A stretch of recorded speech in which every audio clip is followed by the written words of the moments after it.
Once in a while, I find a game that is so interesting and so fun that it just completely hooks me in and get very much addicted to it. This is the case with Moonrunner. So thanks to Mr. Salt for the heads up on this one on Twitter. You can find the game over on Steam. It's in early access right now for the grand price of entirely free. Also, this video is sponsored by Squarespace. More about them at the end of the video. Now, the first thing that hit home here was the graphics. Pretty impressed with them. They've got some ray tracing going on here, both in terms of shadows as well as in terms of reflections. There's also some artificial grain going on here, which I think adds to the style overall, so very, very nice. The animation also seems to work very well, as you'll see in just a moment. At any rate, here we are in our spacesuit, our astronaut suit, I guess. We've got to run across the surface of the planet over to the monolith you can see in the distance there. We then have to reactivate it. There's 10 of these scattered across the entire moon's surface, and we will need to repair all of them. Now, as we move across the planetary surface, our energy will drain. The suit has a very, very limited supply of this. At the moment, we have just 100 units, and that is depleting very fast, down to 94 as we talk. Now, this doesn't decrease based on our movements. We can walk or we can run, and that won't decrease any faster, so that's nice. What it does decrease, though, is through action. So if we jump, then that will drain the suit's energy. Likewise, if we get hit while hostiles, that would also drain the suit's energy. Full damage does the same.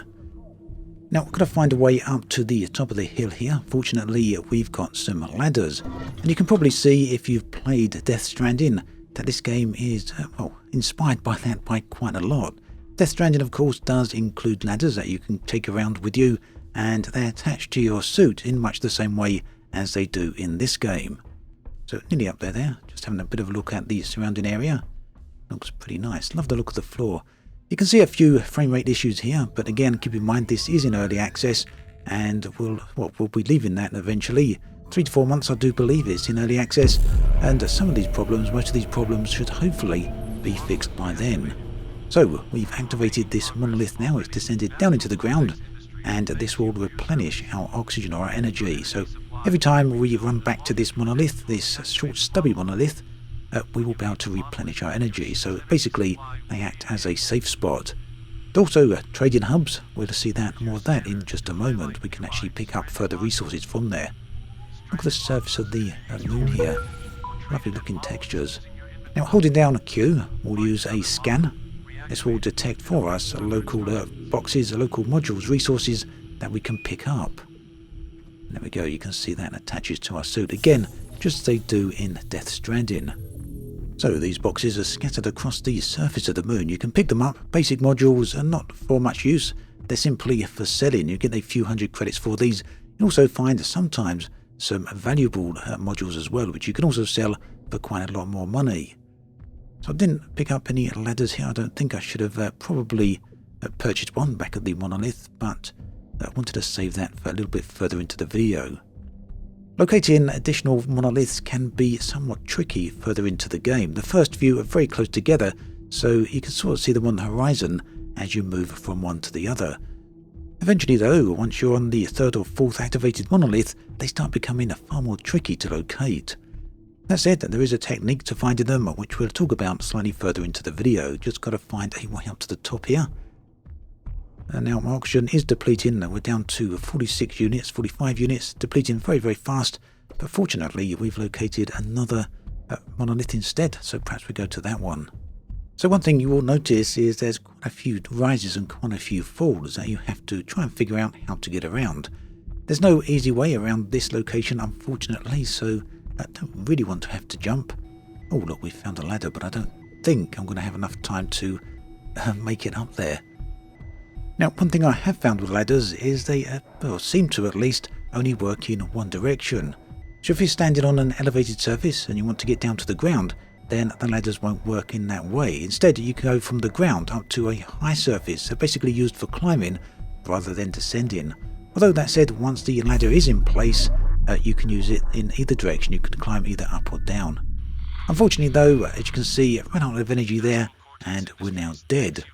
So what will happen here is we'll get reset back to the most recent monolith that we've been activated at. We'd also lose all the equipment that we've collected, but we will retain any credits that we've gained. So yeah, basically lost our ladder there and the other valuable goods. But not a problem. We're going to run on to the monolith here and try and activate that. Hopefully this time we can make it all the way to the top. Now, fortunately, found another ladder, so we'll try and use that. As long as we don't slip down the... oh dear. Yeah, we're good. I don't want to slip down there and end up in that canyon. Might be too easy to get out of. I think we're good. Found a ledge to get around. So you can see the energy is depleting pretty fast. Now, fortunately, in a bit we will be able to upgrade this. We can upgrade the capacity as well as upgrade the efficiency of its use. And we're going to go to this close-up monolith. See this big metal thing we've walked over? That sort of hatch-like looking thing? Pay attention to that, because those are important when it comes to locating these monoliths. It took me a while to actually figure that one out. Right, I think we're going to make this one. So the moon looks like it's relatively small, but large enough to feel pretty imposing and pretty intimidating. Oh, got to get in range. There we go. Right, second monolith now activated. Okay, at this point I'm going to show you the inventory here and the trade capacity, the trade aspects of these monoliths. Really like the reflection in the monolith there, by the way. So you can just press tab any time you're within range of one of these activated monoliths, and that will bring up a trade window. So from here you'll be able to trade or sell any items that you've picked up. You'll also be able to fabricate certain valuable items. So we're going to get rid of that cargo there, and we're going to fabricate a ladder. Now I've only got 250 credits, so now I don't know whether or not to fabricate the ladder, but yes, they do come in very useful. You can also see a rifle module that comes in very, very handy from time to time, as well as the extra energy tank. Extra energy tank pretty much essential slightly further into the game. Okay, so over there is the other monolith. And here's what I was saying about with the ladder not being able to go in the opposite direction. You can't put them down. You can't send them in the downwards direction. At least not as far as I can figure out. Maybe there's a way of doing it and I'm just not able to work that out. Something that I think should be added in, perhaps in the future if it's not in here yet, as I think it would be very useful, very handy. But fortunately we can use the ladder we've already got, so down we go. If you hold down the shift key whilst you're going down, they will do a rather funny slide down here, a little bit of a funny animation there, but gets you down a little bit quicker. Now, one of the things you'll notice dotted throughout the landscape are hostiles. These take various forms, but yeah, if they shoot at you, they will deplete your energy pretty rapidly, so best to try and get them before they get you.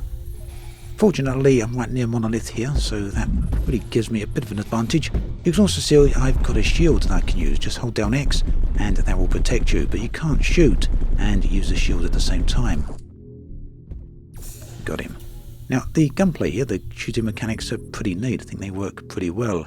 Most of the hostiles actually have a bit of equipment that they drop when you kill them, although not always. And this, again, you can trade in and sell at the monoliths. The monoliths also have an additional function. They give you basic missions here. These are delivery missions, so we're going to collect that one, and we can deliver these to other either unactivated or activated monoliths. So this one is to one we already activated. It's just 88 meters away. There we go. We've marked it so it shows up on our little UI there. Just 88 meters, like I say, so very easy to get to. We're just going to have to go back down the ladder that we've already established, that we've already put in place previously. Okay, so I think you can see a few frame rate issues going on there. Some performance issues throughout the game. Nothing too dramatic, but it is there occasionally.